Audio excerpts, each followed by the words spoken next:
Power star Pawan Singh लेकर आ चुके हैं भोजपुरी का एक और सुपर हिट गाना। जी हाँ दोस्तों, आइए जानते हैं पावर स्टार पवन सिंह के इस होली के गाने के बारे में। जी हाँ दोस्तों, अगर आप सभी दोस्त भी इस चैनल पर पहली बार आए हैं तो वीडियो को लाइक कर चैनल को सब्सक्राइब कर लीजिएगा, क्योंकि इस चैनल पर भोजपुरी से रिलेटेड हर एक पल का न्यूज आप सभी दोस्तों के साथ शेयर किया जाता है। सबसे ज़्यादा खेसारी लाल यादव और पावर स्टार पवन सिंह के बारे में बताया जाता है। आइए जानते हैं इस गाने के बारे में जो रिलीज हुआ है। गाने का नाम है भाभी जी के चाटला।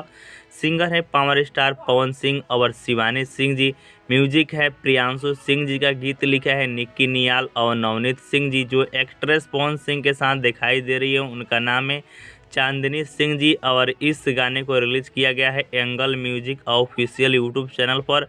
और इस गाने का लिंक मैंने अपने वीडियो के डिस्क्रिप्शन बॉक्स में डाल दिया है, तो आपको सिर्फ लिंक पर क्लिक करना है और पावर स्टार पवन सिंह को सपोर्ट करना है। ठीक है।